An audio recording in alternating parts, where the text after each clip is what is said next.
என் பிள்ளையோட வாழ்க்கைக்கு நீங்க மட்டும்தான் பதில் சொல்லி ஆகணும் மாப்பிள்ள.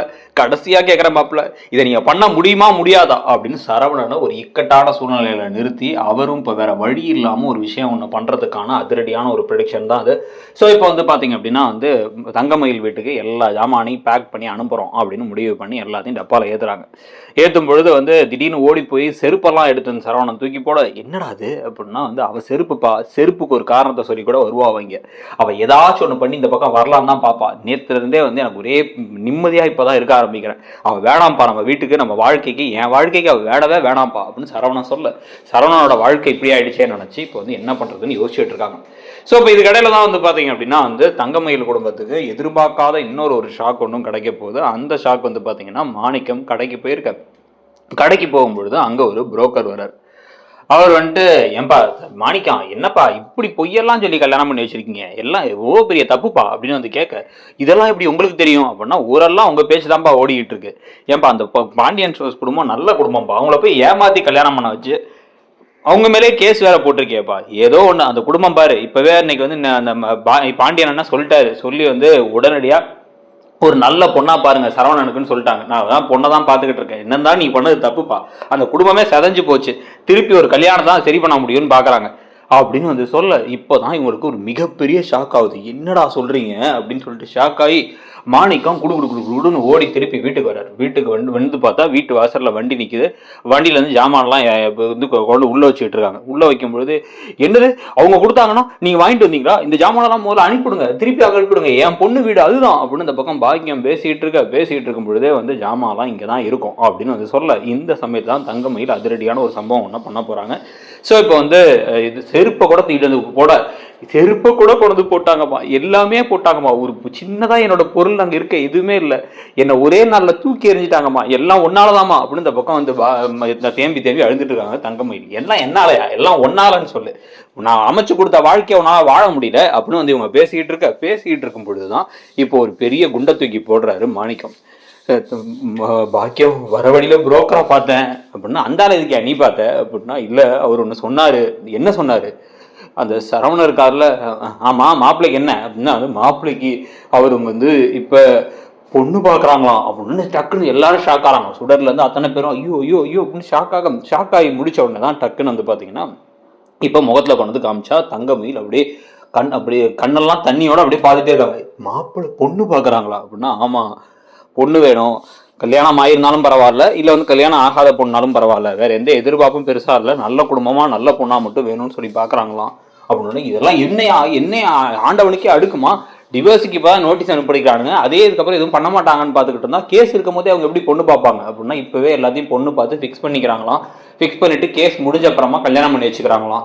இதெல்லாம் நான் விட மாட்டேன்யா, விடவே மாட்டேன் அப்படின்ட்டு போதும் அப்படின்னு அழுதுகிட்டே குடுக்குடுன்னு உள்ளார ஓடுறாங்க தங்கமயில் உள்ளார ஓடிட்டு ஒரு பெருசா வந்து ஒரு பேப்பர் எடுத்து கடன்னு எழுத ஆரம்பிக்கும் போது தான் வந்து பார்த்தீங்க அப்படின்னா வந்து என்ன எழுதுறாங்கன்னே தெரியல. அந்த பேப்பர்லேயே கண்ணீர் துளி அப்படியே விழுந்துகிட்டே இருந்து அந்த பேப்பரை தூக்கி போட்டுட்டு இந்த பக்கம் வந்து அந்த பக்கம் திரும்பி பார்க்குறாங்க. அந்த பக்கம் வந்து அவங்களுடைய துப்பட்டா இருக்கு, அந்த பக்கம் அவங்க சேர கிடக்கு, இந்த பக்கம் வந்து பார்த்தா ஒரு பழைய ஒரு இந்த மாத்திரை டப்பா கிடக்குன்னு எல்லாமே இருக்கு. எல்லாத்தையும் அப்படி சுற்றி முற்றி பார்த்துட்டு பெருமூச்சை வாங்குறாங்க. பெருமூச்சை வாங்கிட்டு அவங்க கதவை சாத்தி லாக் பண்றதோட வந்து அந்த இடத்துல அப்படியே வந்து முடியுது. இந்த பக்கம் கட் பண்ணி ஓப்பன் பண்ணா இந்த பக்கம் வந்து பாத்தீங்கன்னா சரவணன் கடையில் இருக்காரு. கடையில் ரெண்டு வந்து டெலிவரி நான் கொடுத்து வரேன் பாங்குறாரு. டெலிவரி எல்லாம் வேணாண்டா, அங்கே யாராச்சும் வீட்டுக்கு போனால் எல்லாரும் ஏதாவது கேள்வி கேட்பாங்கடா அப்படின்னா, என்னப்பா பண்ணுறது, அதுக்காக ஒழிஞ்சிட்டே இருக்க முடியுமாப்பா, நான் கிளம்புறேன்ப்பா, நான் போயிட்டு கொடுத்து வந்துடுறேன்ப்பா அப்படின்னு மெதுவாக கிளம்பி போறாரு சரவணன். அண்ணனை வேற வந்து இந்த நிலைமையில பார்க்குறமே அப்படின்னு நினச்சிக்கிட்டு இருந்தாலும் வேற வழி இல்லை, வேலை இருக்குங்கிறதுனால செந்தில் அவரோட வேலைக்கு போயிட்டாரு. அதில் ஒரு டிராவல்ஸை பார்த்துக்கிட்டு இருக்காரு. இப்போதான் வந்து கிளம்பி போயிட்டு இருக்கும் பொழுது வந்து பார்த்தீங்கன்னா சரவணனுக்கு ஒரு கால் வருது. கால் வந்து பார்த்தா ஹாஸ்பிட்டல்லேருந்து கால் பண்ணுறாங்க. இவங்க பாக்கியம், நீ எதுக்கு என்ன கால் பண்ணீங்க, போன வைங்க, ஏதாவது திட்டிட போகிறேன் அப்படின்னா, ஒரே ஒரு ஹாஸ்பிட்டலுக்கு வாங்க மாப்பிள்ள அப்படின்னு ஏதோ சொல்கிறாங்க. சொன்ன உடனே ஒரு அதிர்ச்சியாகி குடுன்னு வேகமாக வண்டி எடுத்து அங்கே கிளம்பி போகிறார்.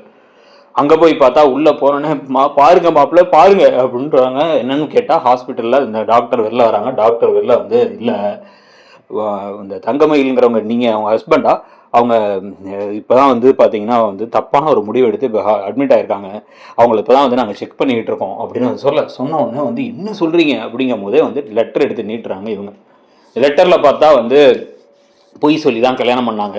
நாள் எனக்கு உங்களை பார்க்கும் பொழுது எனக்கு உங்களை சுத்தமாக பிடிக்கல. எனக்கு வந்து நீங்கள் நான் எதிர்பார்க்குற மாதிரி இல்லைன்னு நினச்சேன்.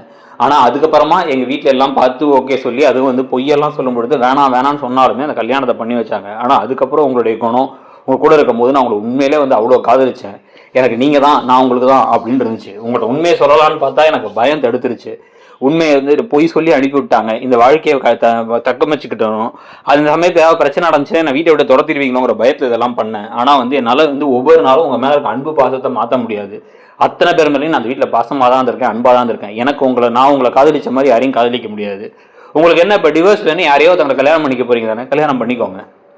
நான் வந்து உங்களை விட்டு உங்களை தொல்லை பண்ணல. நான் உயிரோடு இருந்தால் தானே பிரச்சனை. அதனால தான் நான் இந்த முடிவை எடுத்துட்டேன். நான் இல்லை அப்படின்னா உங்களுக்கு வந்து இன்னொரு கல்யாணம் நடக்கும், அனுதாபத்தோட உங்களுக்கு எல்லாமே நல்லபடியாக இருக்கும், நான் போயிடுறேன் அப்படின்னு அவங்க எழுதி வச்ச லெட்டரை எடுத்து படித்து பார்த்தோன்னே ஷாக் ஆகிடுறாரு இப்போ சரவணன். எதுக்கு என்ன முட்டாளாவ, என்ன லூஸாவ அப்படின்னா அவள் உங்களை அவ்வளோ காதலிக்கிறாமாப்ல, நீங்கள் எல்லாமே இருக்க மாட்டான். நீங்கள் அந்த டிவோர்ஸ்னு அப்ளை பண்ணி இது பண்ணிட்டீங்க. அவள் பொய் சொல்லியிருந்தாலும் உங்கள் கூட எப்படி இருந்தாலும் யோசிச்சு பாருங்க. உங்ககிட்ட பாசமாக தானே இருந்திருக்கா. அவளுக்கு தன்னை காப்பாற்றிக்கிறதுக்காக நாங்கள் சொன்ன பொய் எல்லாம் இந்த ஆள் வேலைக்கு போகலை, என் கையில் காசு இல்லை, அதனால அந்த பொய்யை சொல்லி கட்டி வச்சிட்டோம், வயசு அதிகமாகிடுச்சுன்ட்டு. நாங்கள் பண்ணது தப்பு தான், தப்பு இல்லைன்னு சொல்லலை. ஆனால் வந்து இப்போ உங்கள் வீட்டில் இருக்கவங்க கோபத்தெல்லாம் சரி பண்ணி கூப்பிட்டு போக வேண்டிய நீங்களே அவன் மேலே விருப்ப காமிச்சா எப்படி மாப்பிள்ள அப்படின்னு வசனம்லாம் பேசினோடனே இப்போ சரவணனுக்கு ஒன்றும் புரியல. நல்லவங்களோட வாழ்க்கையில் எப்பயுமே இதான் ஒரே பிரச்சனை, நல்லவங்களை வந்து ஈஸியாக கெட்டவங்க மேனிப்புலேட் பண்ணிட முடியும்.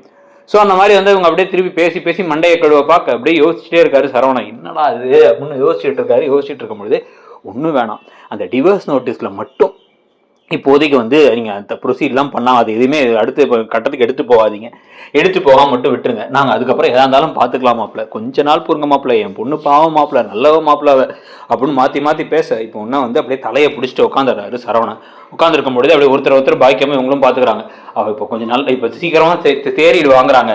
நான் வந்து நீங்கள் அப்பப்போ அவளை வந்து பார்த்துட்டு போங்க, கொஞ்சம் கொஞ்சமாக அவங்க வீட்டில் இருக்கவங்களாம் கோவம் இருக்க தான் செய்யும், நாங்களும் தேவையில்லாமல் நிறைய வேலை செஞ்சிட்டோம். அப்படிங்கும் பொழுதே வந்து எதுவுமே இங்கே பேசாதீங்க, எனக்கு என்ன பண்ணுறதுனே ஒன்றும் புரியல அப்படின்னு தலையில் கையை வச்சுட்டு இப்போ சரவணன் உட்காந்துருக்க. சரவணனை இப்படியே பேசி எமோஷ்னலாக மேனிப்புலேட் பண்ணி அவள் பாவம் செத்துருவா மாப்பிள்ள, அவள் இல்லாமல் அவள் இல்லைன்னா நீங்கள் உங்களால் வந்து நிம்மதியாக இருந்துட முடியுமா? சரி அவள் வந்து அவங்க மேலே பாசமே இல்லைன்னு கூட வச்சுக்கோங்க, ஆனால் நீங்கள் வாழ்ந்த வாழ்க்கை பொய்யாயிடுமான்னு வசனம் மேலே வசனமாக பேச இது எல்லாமே அவருக்கு யோசனையாகவே இருக்கிறது. இதை வச்சு இப்போ தங்கமயிலோட குடும்பம் தங்கமயில எப்படியாவது அந்த வீட்டுக்கு அனுப்ப ட்ரை பண்ணுறது. ஒரு கட்டத்துக்கு மேலே சரவணன் அவள் பொய் சொன்னாலும் என் பொண்டாட்டி தானே வீட்டுக்கு கூட்டுற மாதிரி சம்பவங்கள் நடக்க போதா, இல்லை எப்படி தங்கமயில அந்த வீட்டுக்குள்ள அனுப்ப போறாங்க, இல்லை தங்கமயில அந்த வீட்டுக்கே அனுப்பக்கூடாது, வரவே கூடாது, அதுக்கு பதிலாக தங்கமயிலுக்கு வந்து டிவோர்ஸை கொடுத்துட்டு வேற கல்யாணத்தை சரவணம் பண்ணணும், தங்கமயில் வெளில இருந்து வில்லியா இருந்தா கூட பரவாயில்ல அப்படின்னு நினைக்கிறீங்களா அப்படிங்கிறத கமெண்ட் செக்ஷன்ல சொல்லுங்க. அப்படியே நம்ம சேனல்ல இருக்கக்கூடிய மற்ற ப்ரெடிக்ஷன் வீடியோஸையும் பாருங்க. மகாநதியிலிருந்து ஆரம்பிச்சு சிறகடிக்காசை, ஏனார் துணைக்கு, சிறகடிக்காசைக்கெல்லாம் அடுத்த ஒரு பெரிய ப்ரெடிக்ஷன் ஒன்று போட போகிறோம். அந்த ப்ரெடிக்ஷனையுமே வந்து பார்த்துட்டு அப்படியே உங்களுடைய கமெண்ட்ஸை சொல்லுங்க. ஒருவேளை நம்ம சேனலை நீங்கள் இன்னும் சப்ஸ்கிரைப் பண்ணலை அப்படின்னா சப்ஸ்கிரைப் பண்ணி அந்த பெல் ஐக்கானை கிளிக் பண்ணால் தான் உங்களுக்கு நோட்டிஃபிகேஷன்ஸ் எல்லாமே உடனடியாக வர ஆரம்பிக்கும். நம்மளுடைய இன்னொரு சேனலான இடம்பொருள் நவ், அதெல்லாம் ரிவ்யூஸ் எல்லாம் வரும், அந்த சேனலையும் சப்ஸ்கிரைப் பண்ணிக்கோங்க. தேங்க்யூ.